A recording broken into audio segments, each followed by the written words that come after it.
बरेली में औद्योगिक विकास को बढ़ावा देने के लिए integrated manufacturing and logistic corridor विकसित करने की तैयारी शुरू हो गई है। इसके लिए करीब 1000 हेक्टेयर जमीन चिन्हित करने के निर्देश दे दिए गए हैं। जिलाधिकारी अविनाश सिंह ने कलेक्ट्रेट में बैठक कर सभी एसडीएम को एक्सप्रेस वे, राष्ट्रीय और राज्य राजमार्ग के पास उपयुक्त भूमि तलाशने को कहा है।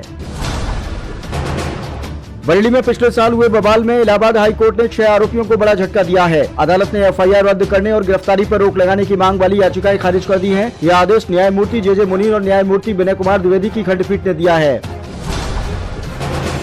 बरेली शहर के बारादरी थाना क्षेत्र में एक महिला का अश्लील वीडियो बनाकर ब्लैकमेल करने का सनसनीखेज मामला सामने आया। पीड़िता की शिकायत पर न्यायालय के आदेश से पुलिस ने 4 आरोपियों के खिलाफ मुकदमा दर्ज कर जांच शुरू कर दी है। महिला का आरोप है कि 14 जुलाई 2025 को वह परिचित के घर स्थित शौचालय में गई थी, जहां आरोपी के पुत्र ने चोरी छिपे उसका अश्लील वीडियो बना लिया। फसलों का उचित मूल्य दिलाने और खेती से जुड़ी समस्याओं के समाधान की मांग को लेकर भारतीय किसान यूनियन लोक शक्ति के बैनर तले किसानों ने कलेक्ट्रेट पर प्रदर्शन किया। मंडल अध्यक्ष रणवीर सिंह फौजी के नेतृत्व में बड़ी संख्या में किसान और महिलाएं कलेक्ट्रेट पहुंचे और प्रशासन को ज्ञापन सौंपा। बरेली के सैनिक क्षेत्र स्थित जाट रेजिमेंटल सेंटर में अग्निवीर भर्ती रैली शुरू हो गई है। भर्ती में शामिल होने के लिए 12 जिलों से बड़ी संख्या में अभ्यर्थी मंगलवार रात से ही शहर में पहुंचने लगे। बुधवार को टेक्निकल पदों के लिए भर्ती प्रक्रिया शुरू हुई, जबकि गुरुवार को ट्रेड्समैन पदों के लिए भर्ती होगी। हालांकि भर्ती के लिए बनाए गए अस्थायी शेल्टर होम में बदइंतजामी सामने आई है।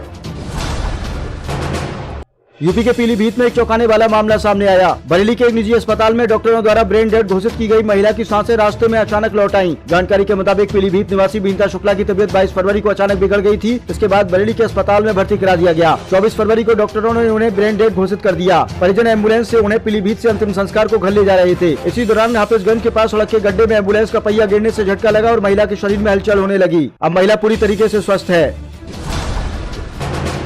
यूपी के मुख्यमंत्री योगी आदित्यनाथ ने बलरामपुर दौरे के दौरान कानून व्यवस्था की समीक्षा करते हुए अधिकारियों को सख्त निर्देश दिए। उन्होंने कहा कि प्रदेश में किसी भी कीमत पर दूसरा झांगुर नहीं पनपने दिया जाएगा और धर्मांतरण और राष्ट्र विरोधी गतिविधियों पर कड़ी नजर रखी जाएगी। समाजवादी पार्टी के राष्ट्रीय अध्यक्ष और पूर्व मुख्यमंत्री अखिलेश यादव ने प्रदेश में अवैध खनन, भ्रष्टाचार और गैस सिलेंडर की किल्लत को लेकर भाजपा सरकार पर तीखा हमला बोला। उन्होंने आरोप लगाया कि प्रदेश में अवैध खनन और अन्य अवैध कारोबार बड़े पैमाने पर हो रहे हैं और प्राकृतिक संसाधनों की खुलेआम लूट हो रही है।